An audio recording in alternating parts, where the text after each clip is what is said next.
What if I told you that the most powerful Islamic empire in history didn't rise from great wealth, a massive army, or a legendary king? It rose from a small, wandering tribe with almost nothing to their name. Just faith and a dream. That's where this story begins. The 13th century was brutal.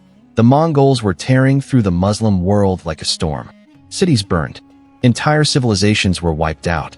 And in 1258, Baghdad, the heart of Islamic knowledge, culture, and power, fell. The Abbasid Caliphate was gone.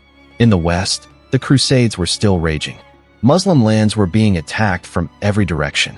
It looked like the Muslim world was finished. But history has a pattern. The darkest moments are often where the greatest stories are born.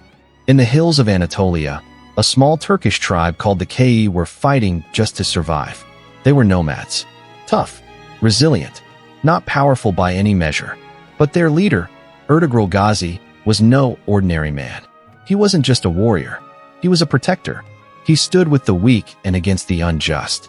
He fought alongside the Seljuk Sultanate, won battles others couldn't, and with every victory, his tribe grew stronger. But Ertugrul's greatest achievement wasn't any single battle. It was the foundation he laid for a state the world hadn't seen yet, but was about to. After Ertugrul's death, his son Osman Ghazi stepped forward. Young, determined, visionary. They say Osman had a dream. A tree grew from his chest and spread its shade across the entire world. To him, it wasn't just a dream. It was a sign.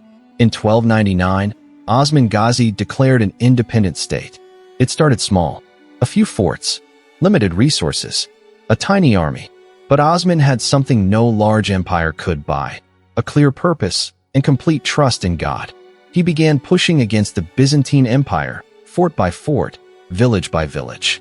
And here's what made it different. People didn't just surrender to his army. They joined it, willingly, because wherever Osman went, justice followed. This wasn't just a military campaign. It was a movement. After Osman came his son Orhan Ghazi, and a new chapter began. Orhan wasn't just a fighter. He was a builder, an organizer. In 1326, the city of Bursa fell, becoming the first Ottoman capital. Orhan created something that would shape history: the Janissary Corps, a disciplined, loyal, and elite military force. This wasn't just an army. It was the backbone of the empire. And then the Ottomans did something remarkable. They crossed into Europe. The conquest of Gallipoli. The door to Europe was now open. Under Sultan Murad I, the Ottomans pushed deep into the Balkans. Then came 1389, the Battle of Kosovo, a defining moment. Who would rule Europe? The Ottomans won decisively, but the cost was immense. Murad I was killed on that very battlefield. Yet the empire didn't stop. It had become something greater than any one man. Bayezid I, fast as lightning, nearly took Constantinople, that ancient city, thought to be unconquerable for centuries. But then came 1402. Timur-Lenk attacked. The Battle of Ankara hit the Ottomans hard. Bayezid was captured. The empire nearly shattered. It was the moment everything could have ended. But the foundation was too strong. After years of internal struggle, the empire rose again. And with it came a young sultan who would change the world. Muhammad al-Fatih, Mehmed the Conqueror. He had one goal: Constantinople, the capital of the Roman Empire, the city that had never fallen in over 1,000 years. He was 21 years old. In 1453, the cannons fired, the walls crumbled, and a new dawn rose. Constantinople was conquered. This wasn't just a military victory. It was the end of one era and the beginning of another. The Ottoman Empire was now the greatest power on earth. The conquest of Constantinople opened a golden age.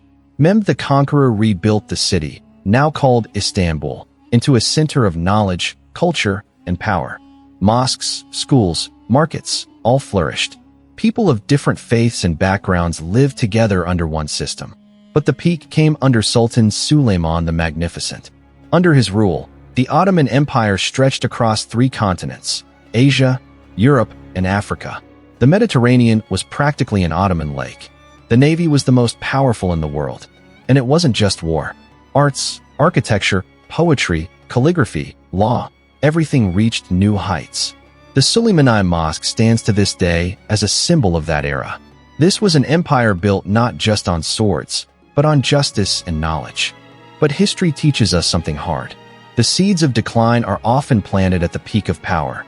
After Suleiman, the empire struggled to find strong leadership. Sultans became weaker.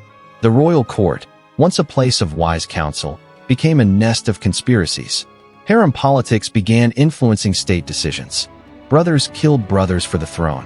The Janissaries, once the empire's greatest strength, became its biggest problem. They started overthrowing sultans and installing their own preferred rulers. Meanwhile, Europe was changing fast. The Industrial Revolution. New weapons, new science, new thinking. The Ottomans didn't adapt, and that became their greatest weakness. Treasuries emptied. Corruption spread. Justice, once the empire's identity, slowly faded. Provinces that were once loyal began to rebel. The Balkans, Egypt, the Arab lands. Unrest everywhere. Europe gave the empire a name. The sick man of Europe. It wasn't just an insult. It was the truth. Sultan Abdul Hamid II tried to hold it together. He built railways, modernized systems, fought to keep the empire intact. But the internal opposition and external powers were stronger. The Young Turks, a reformist movement, pushed him out in 1909. Then came World War I. The Ottomans joined Germany. It was a fatal decision. The Arab Revolt, British promises of independence, later revealed to be manipulation. The secret Sykes-Picot Agreement of 1916, where European powers sat down and carved up the Middle East on paper while the war was still being fought. When the war ended, the empire had lost. The Treaty of Sèvres in 1920 divided what remained. A new leader emerged, Mustafa Kemal Ataturk, who built the Republic of Turkey from the ruins. And in 1924, the Caliphate was formally abolished. An institution that had lasted for centuries ended in a single moment. The Muslim world was stunned, silent. This wasn't just the fall of an empire. It was the end of an era. The Ottoman Caliphate is now history, but its echoes still shape the world we live in today. From a wandering tribe with nothing, to the greatest empire on earth, to dust.